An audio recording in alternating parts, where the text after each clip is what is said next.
Compañeras, compañeros, camaradas, todas, todos, bienvenidas una vez más aquí a este espacio como pez en el agua en la 4TV.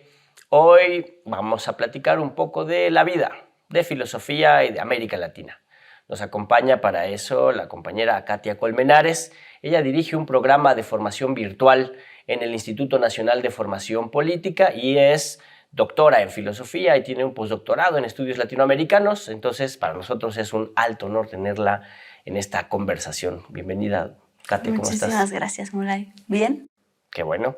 Y pues para empezar, agradecerte tu valioso tiempo, pues que nos platiques, que le platiques a nuestros compañeros allá del otro lado. ¿Quién es la doctora Katia Colmenares? ¿Cuál es su historia? Bueno, mira, yo me formé en filosofía fundamentalmente con el doctor Enrique Dussel. Él ha sido mi maestro toda la vida. Desde que yo ingresé a la carrera, yo lo conocí justamente en una clase de historia de la filosofía. Y bueno, él en ese momento, digamos, era un contraste completo con toda la formación que yo había recibido antes de encontrarlo, ¿no? Porque en general la formación que uno recibe en las currículas normales de cualquier universidad, sobre todo en filosofía, pues hay una versión muy eurocéntrica, ¿no? Muy griega, muy latina, muy medieval. Y cuando yo lo conocí, justamente él venía regresando de dar un curso en Harvard. Y a mí me llamó mucho la atención porque él entró al aula y dijo, yo no fui a tomar clases en Harvard, ¿no? Yo fui a dar clases. Y para mí como que era algo interesante, o sea, como alguien de América Latina. Y él hablaba, digamos, tuviera ese empuje, ¿no? Y ese reconocimiento. Pero además, algo que me pareció muy interesante en él es que él no lo decía como, digamos, como un logro personal, sino que era más bien, él representaba América Latina. Y él representaba precisamente la lucha de los pobres, porque además él es un filósofo que ha construido una escuela como tal, la filosofía de la liberación. Y entonces ahí él comenzó su clase y realmente puso de cabeza por completo toda la historia mundial que yo había estudiado durante 20 años. Entonces, él comenzó precisamente diciendo cuál es el lugar de América Latina en la historia universal. Y entonces, bueno, planteó como las grandes culturas, ¿no?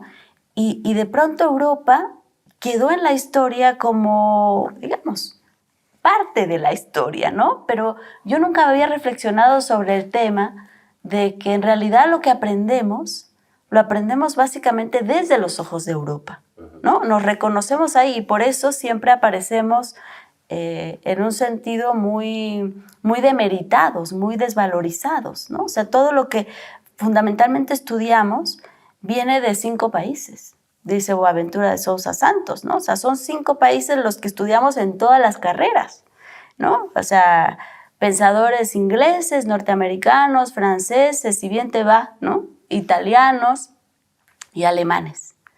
Y básicamente toda la ciencia que aprendemos viene de ahí. Entonces, ¿qué pasa? ¿El resto de la humanidad no ha producido? Por supuesto que ha producido, pero no son reconocidos, ¿no? Entonces, hay también ahí una larga historia de extractivismo epistémico, ¿no? O sea, Europa ha extraído conocimientos de un montón de culturas, de un montón de autores, y después, digamos, hace el reciclaje, un poco como lo que pasa hoy en día Con el petróleo. Con el petróleo, con las grandes transnacionales, ¿no? Que van, o sea, descubren que los pueblos originarios utilizan una planta para curar y ellos son los que sintetizan, patentizan y al final parece que eso... Y te lo venden. Exactamente, y te lo venden ya como en una pastilla y como un invento europeo, ¿no? O como un invento norteamericano. Entonces, eso ha pasado en todas las disciplinas. Entonces, para mí, encontrarme con el doctor Enrique Dussel fue realmente un acontecimiento y marcó toda mi formación y toda mi vida. Entonces, yo lo pensaría a él como mi gran maestro y además con quien yo descubrí finalmente como un sentido de la teoría, un sentido en la filosofía. Y ese sentido en la filosofía tiene una raigambre en un redescubrimiento del pensamiento latinoamericano. Exacto, un redescubrimiento del pensamiento latinoamericano y del pensamiento crítico. Fíjate, a mí me llamó mucho la atención, uno de los primeros cursos que yo tomé con Dussel fue un curso sobre Marx. Y en este curso de Marx, él decía, nosotros revisábamos las 4 redacciones del Capital, porque Marx escribió, digamos, su misma obra muchas veces, era un perfeccionista así, obsesivo. Y entonces estábamos revisando eso y decía Dussel que el método de la filosofía de la liberación era el método que utilizaba Marx en el Capital. O sea, a mí me llamaba mucho la atención eso. Y él decía, pero ahí está implícito, ¿no? Entonces yo decía, bueno, doctor, vamos a hacerlo explícito, ¿no? Él ya tenía entonces una obra que se llama Método de la Filosofía de la Liberación, o hacía un método de la filosofía de la liberación. Y entonces, pues él me dijo, bueno, pues bienvenida, ponte a trabajar, ¿no? Entonces los pasos son estos. Y él me trazó como una ruta de formación que yo la seguí muy al pie de la letra. Y me dijo, ponte a estudiar Hegel. Y estuve toda la carrera estudiando Hegel, ¿no? O sea, años y años. Pero precisamente para entender cómo se ha construido la racionalidad moderna y cómo podemos superarla por una racionalidad de la vida, ¿no?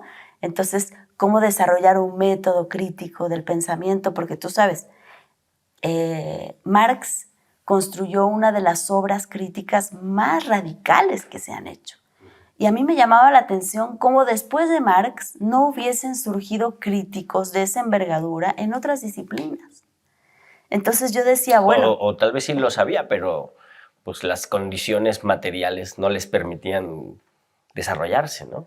Es posible, pero digamos con esa radicalidad crítica, o sea, yo no lo percibía como tan claro. Entonces me puse a trabajar justamente el método, o sea, el método de Marx, y bueno, o sea, realmente es una cantera impresionante, o sea, que te da otra perspectiva y sobre todo, yo digo, muy útil para este siglo XXI, en donde estamos cosechando, estamos viendo todas las consecuencias que ha tenido el despliegue de la racionalidad moderna, esta ciencia que no tiene ningún criterio, ¿no? Y que justamente porque abandonó el ámbito de los fundamentos y de los criterios, y con ello abandonó la ética, entonces se ha vuelto la mejor arma de las grandes transnacionales y la mejor arma de la reproducción de la tasa de ganancia. O sea, es hacia eso, hacia lo cual sirve la ciencia hoy en día. Que eso es esta racionalidad instrumental, ¿no? Exactamente. Una racionalidad instrumental, estratégica, subordinada a intereses muy particulares, ¿no? Exacto. ¿Y eso en política también existe? Por supuesto. O sea, fíjate, la racionalidad instrumental de la modernidad la vemos operar en todo. Entonces, realmente, por eso, digamos, mi obsesión, ¿no? O sea, si queremos cambiar la realidad, tenemos que operar una transformación en muchas instancias del mundo. Entonces, por ejemplo, en lo que tú dices, ¿no? Lo político. En lo político lo vemos porque lo político en general, y tú lo preguntas en el sentido común, porque además la modernidad se ha impuesto como un sentido común, la gente piensa, la política es dominación, el poder es dominación.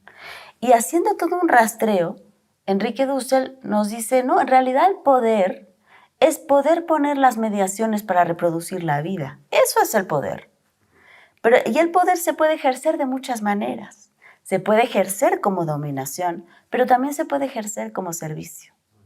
Y ahí lo vemos, o sea, Andrés Manuel López Obrador, ¿no? Nos dice, o sea, la política es un noble oficio. O sea, lo puedes tú llevar adelante como un noble oficio si tú pones, o sea, tu trabajo al servicio de la comunidad.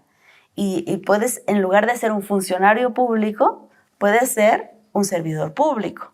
O sea, el funcionario cumple una función, el servidor público se pone al servicio. Entonces ahí, para hacer ese giro, necesitas trastocar el núcleo racional, ¿no? Del político.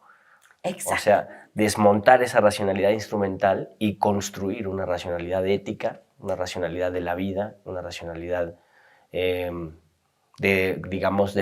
reconozca la dignidad de las personas, ¿no? Porque no es fácil de repente cambiar, ¿no? De una formación, digamos, weberiana, ¿no? Donde te dicen, no, es que el poder es dominación, ¿no? Escuché una vez a un compañero que decía, el poder es que los demás hagan lo que tú deseas. Y entonces yo preguntaba, ¿y tú te dices de izquierda, compañero? ¿Qué está pasando allí?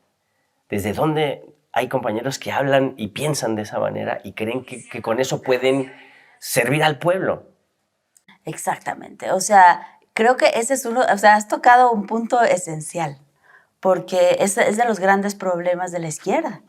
O sea, si tú sigues otorgando el sentido del poder como dominación, o sea, al final vas a entender que la política es un mancharse las manos, ¿no?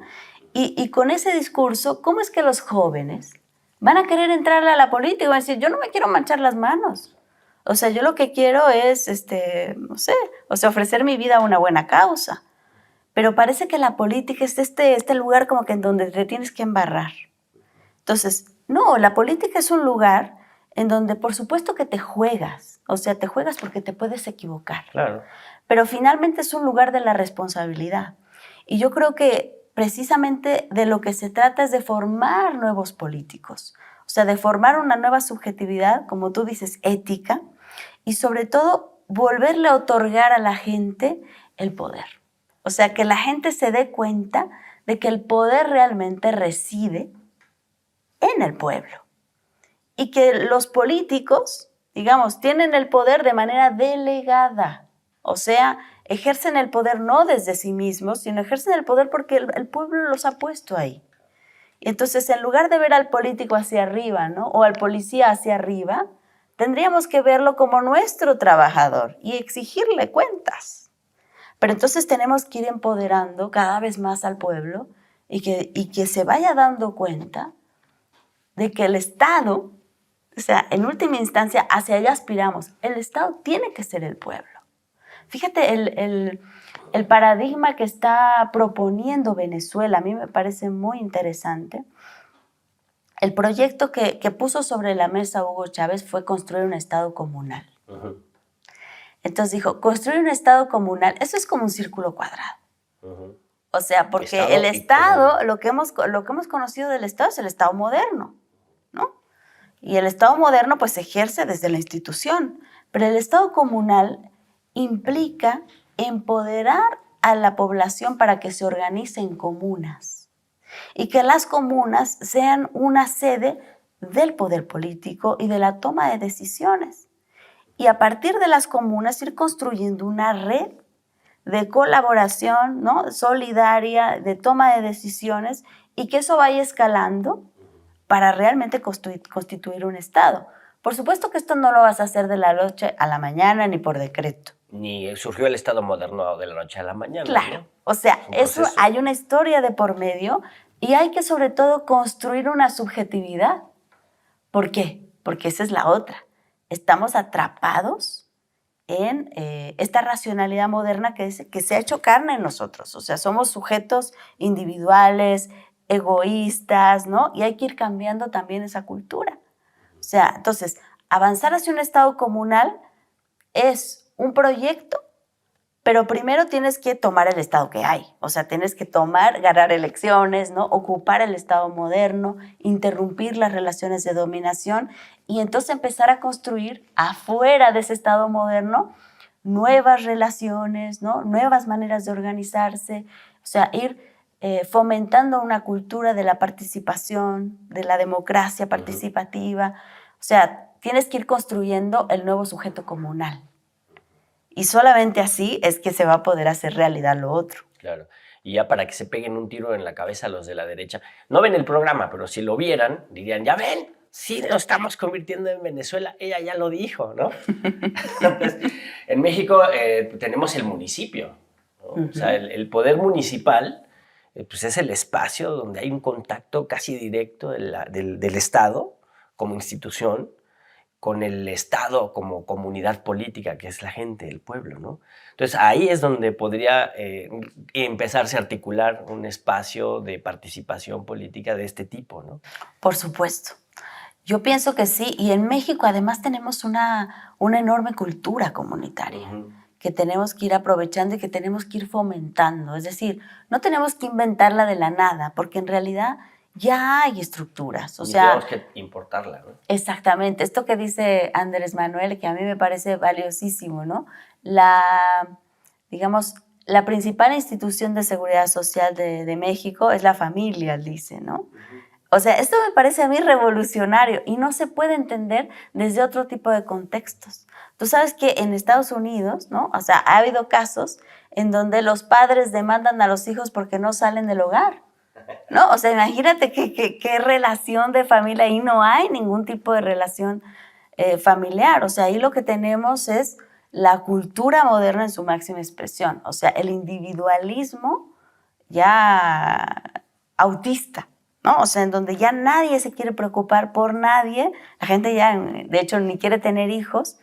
Pero en América Latina y en México particularmente tenemos una gran cultura que nos viene de los pueblos originarios, comunitaria, de cuidar la familia, de tejer esas relaciones solidarias, y eso va a ser realmente la materia sobre la cual vamos a poder construir algo nuevo.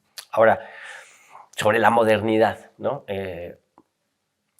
Hay posibilidad de que desde abajo y desde adentro, como dicen luego algunos profes, en este proceso histórico que está viviendo América Latina, particularmente nuestro país, pero es un proceso que se articula, ¿no? A nivel continental. Digamos, el proyecto de largo alcance será construir una modernidad alternativa o superar y contraponerse a la modernidad en todos sus términos. Yo lo vería más bien como superación. O sea, porque la modernidad, fíjate, tiene bases de las cuales sí tenemos que desprendernos. Y te diría una, digamos, yo que trabajo desde el punto de vista de la filosofía, me es muy claro, ¿no? Esta relación que establece la modernidad sujeto-objeto en la ciencia, ¿no? O sea, hay un sujeto que es el que conoce y el objeto que es lo conocido. El objeto, por antonomasia, es la naturaleza, ¿sí? Entonces, hay un afán constitutivo de la modernidad de hacer cosa a la naturaleza. Eso es un problema para el mundo que queremos construir. Y entonces tenemos que avanzar hacia un cambio de paradigma que nos va a tener que llevar a dejar atrás eso. Porque eso, así como lo vemos en la ciencia, o sea, esta relación sujeto-objeto que está muy clara en el método científico, también lo tenemos en la filosofía del derecho moderno, Claro. Que es el sujeto, el individuo, que se reconoce como propietario. ¿Qué es el propietario? El propietario privado es el burgués. Es decir, el sujeto de la modernidad es el burgués. Ese es el ideal, exactamente. Pero en un mundo de burgueses no es posible la vida de todos. O sea, en un mundo de burgueses habrá dominados y dominadores, siempre. Entonces, sí tenemos que cambiar de paradigma, ¿ves? O sea, tenemos que trascender ese tipo de relaciones y ese tipo de estructuras que son muy de fondo. Entonces, pensando, por ejemplo, en los pueblos originarios, y ya no me refiero solamente a América Latina, esto es algo que es común a todos los pueblos originarios del mundo. En ningún proyecto civilizatorio anterior a la modernidad se concibió la naturaleza como objeto. Siempre fue sujeto. Pero además no solo sujeto, sino que fue madre. Y como madre, o sea, el poner a la naturaleza como madre cambia todo el tablero. Porque si tenemos la misma madre, ¿qué somos nosotros? Hijitos. ¿Y entre nosotros? Hermanitos. ¡Claro! O sea, la relación política se transforma. O sea, ya no soy el propietario frente a otro propietario y tengo yo que establecer un contrato para que tú no me arruines o yo no te arruine a ti. O sea, esa es la lógica de la guerra que siempre estamos tratando un poco de apaciguar en toda la filosofía de política moderna. Si ponemos otra estructura, o sea, otra estructura en el modo como nos relacionamos entre nosotros y con la naturaleza, si establecemos otro modo de conocimiento, automáticamente la política cambia, la economía cambia, o sea, necesitas avanzar hacia la construcción de realidades nuevas.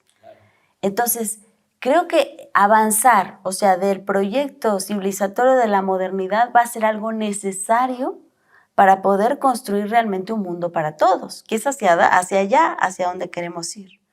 Ahora, esto va a ser doloroso para la izquierda, déjame decirte, porque la izquierda también tiene varias estructuras que son modernas, ¿no? Entonces, de pronto, la izquierda va a tener que también empezar a transformarse si es que realmente se compromete con este afán de producir un mundo para todos. De hecho, pues desde la misma concepción del poder, ¿no? La misma concepción del ser humano.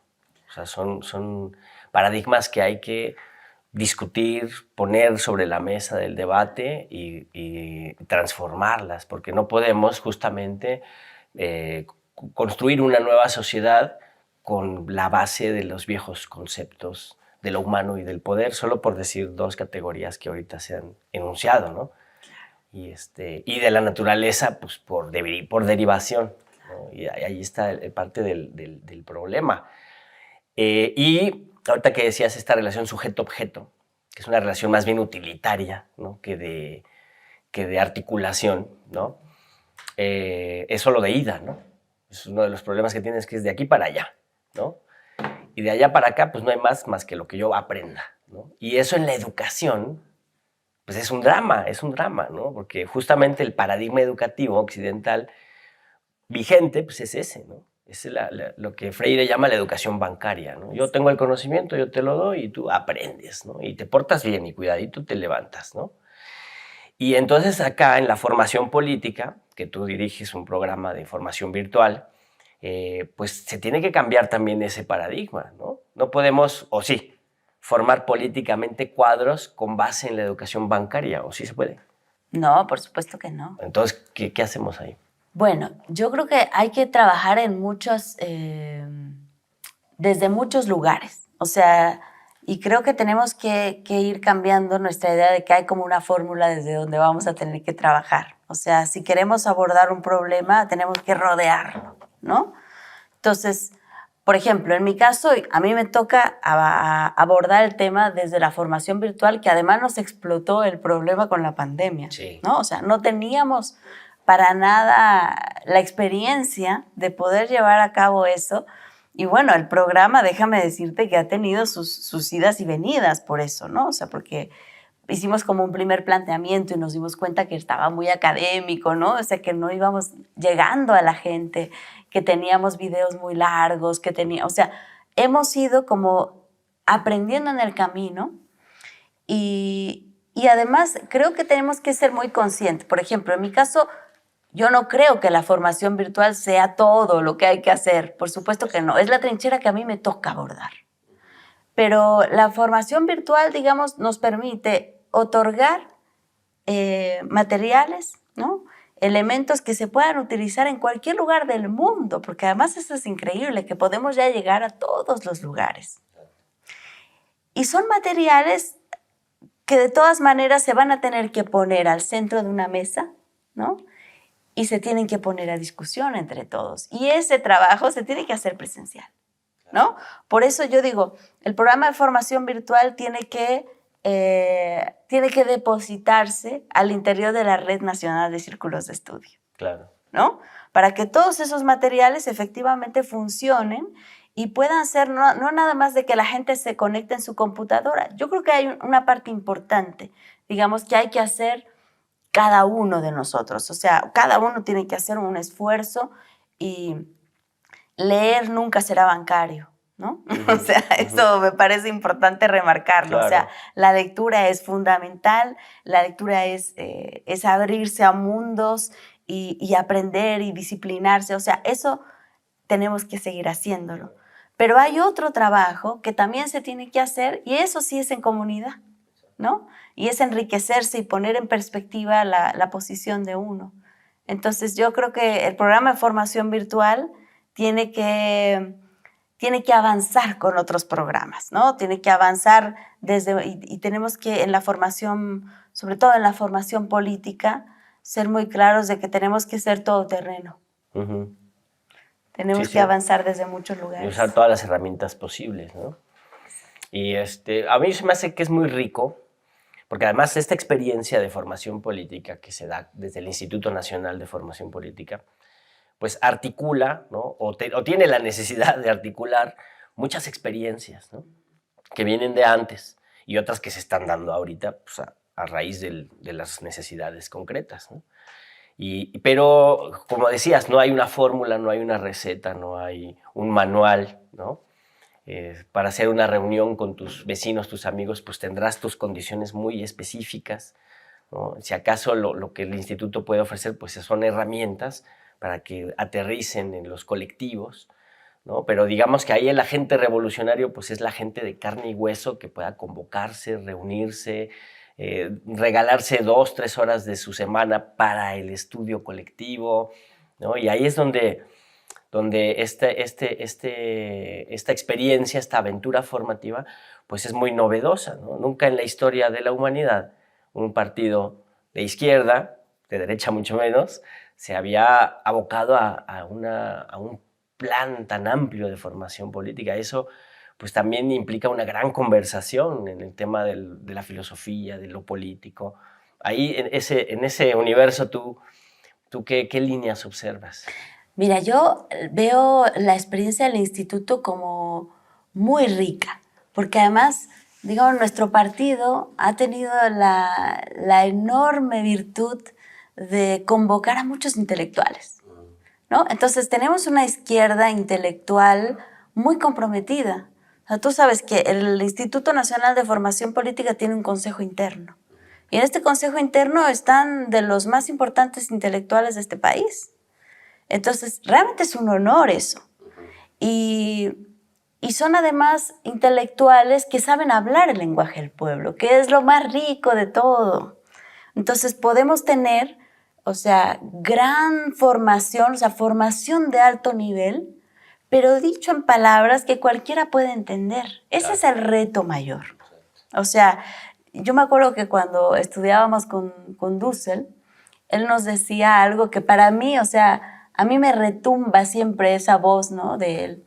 Él decía, cuando estén escribiendo, escriban para aquella tía o tío o abuelo o prima que no tiene nada que ver con la filosofía.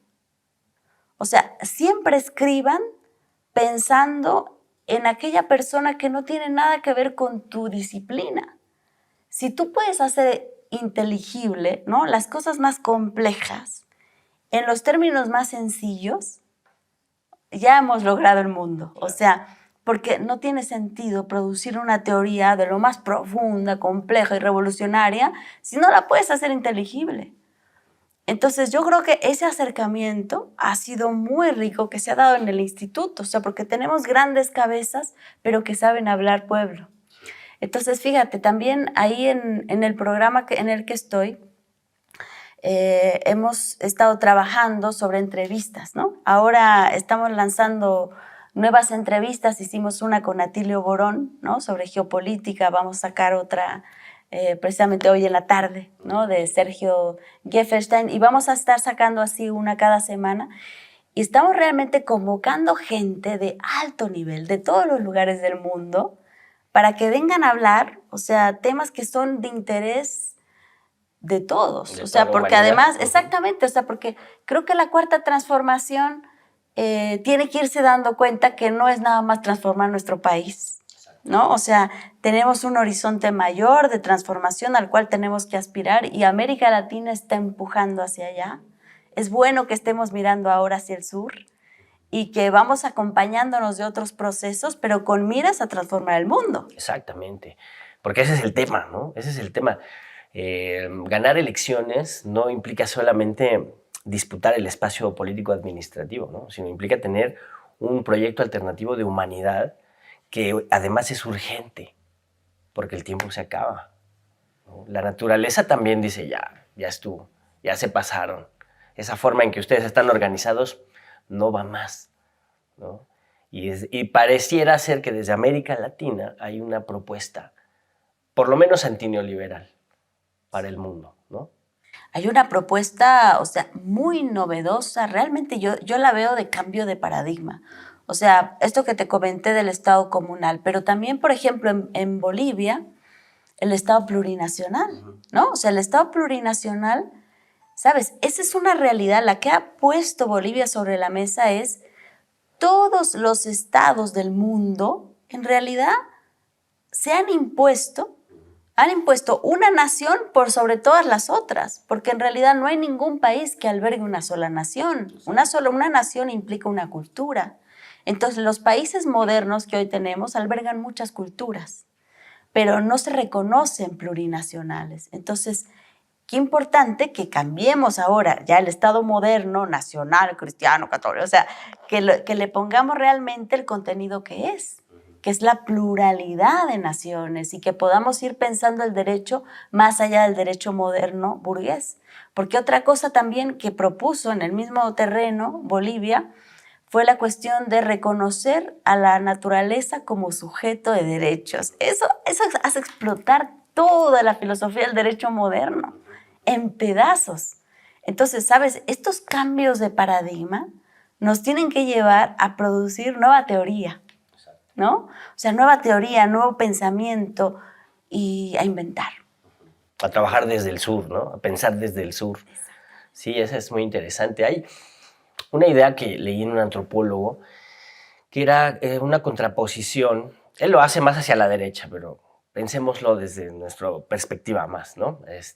Más de pueblo, como dices tú. Una contraposición a este antropocentrismo surgido del Renacimiento, ¿no? Con bases judeocristianas, pero con mayor fuerza en la modernidad, ¿no? Este antropocentrismo que subordina la naturaleza a yo soy el sujeto, tú eres el objeto, ¿no?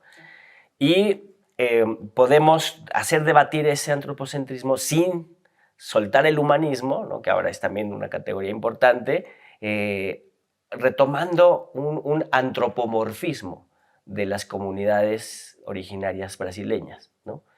Que no conciben el universo como antropocéntrico, sino antropomórfico. ¿Qué quiere decir? Que la naturaleza y los animales son seres humanos para ellos, pero son seres humanos que viven en otra forma, ¿no? Entonces, pues eso cuando escuché eso me sonó el summa causai, ¿no? El bien vivir, el buen vivir y los derechos humanos de la naturaleza, ¿no? Y por ahí hay algo, ¿cómo ves tú en México retomar esos elementos o tenemos los propios? Bueno, yo creo que eso es algo común a toda América Latina. O sea, yo creo que ahí hay una nota de convergencia y por eso, digamos, este continente es una civilización en el fondo. O sea, es otra civilización con una propuesta también de modo de vida. Y fíjate, hay autores, ¿no? Como Juan José Bautista, él pasó a otro plano en el 2021, es un filósofo boliviano, que él realmente estaba produciendo una filosofía desde los pueblos originarios, muy interesante. Entonces, por ejemplo, él hablaba de una comunidad de vida. Entonces decía, la comunidad, desde los pueblos originarios no se piensa como comunidad humana, sino que parte de la comunidad implica también los ancestros. Y los ancestros es la historia. Y los ancestros acompañan, y los ancestros se los puede convocar incluso, ¿no? Para que acompañen una lucha. Y también la naturaleza, ¿no? Entonces, la naturaleza madre, ¿no? Nosotros hijos, y los ancestros son tíos, abuelos, ¿no? O sea, es la familia, es como la parentela en ampliado.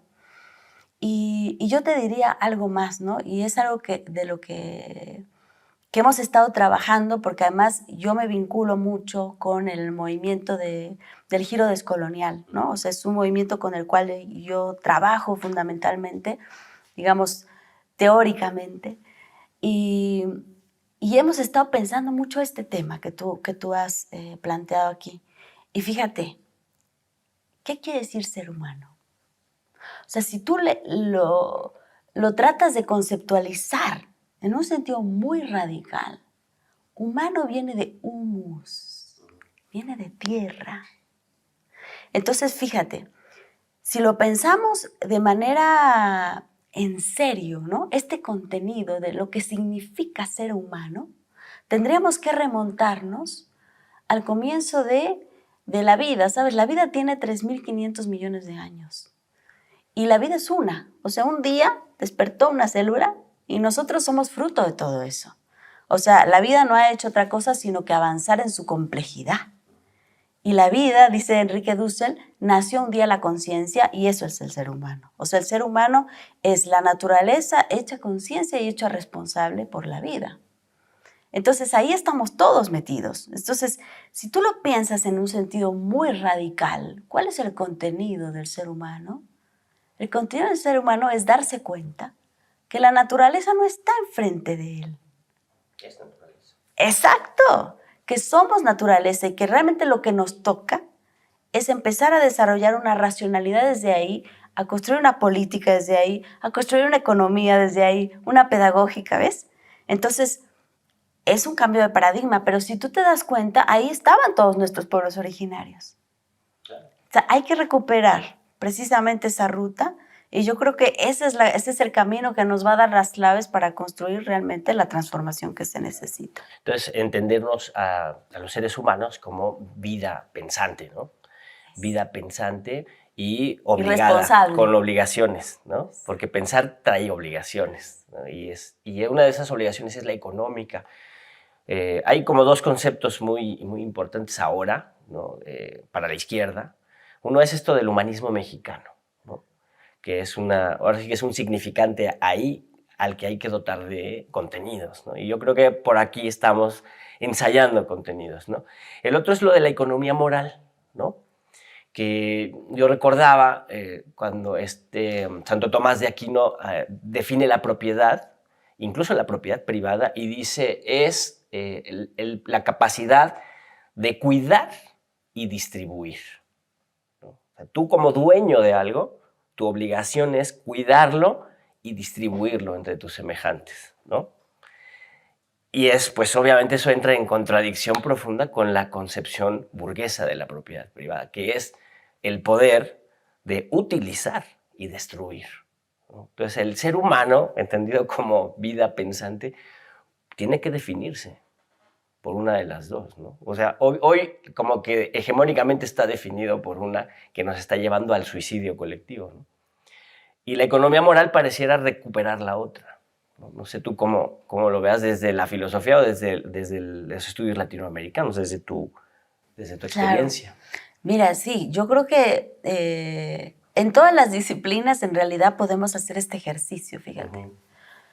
Una cosa es entender el trabajo como trabajo humano y otra cosa es entenderlo como trabajo capitalista, ¿sí?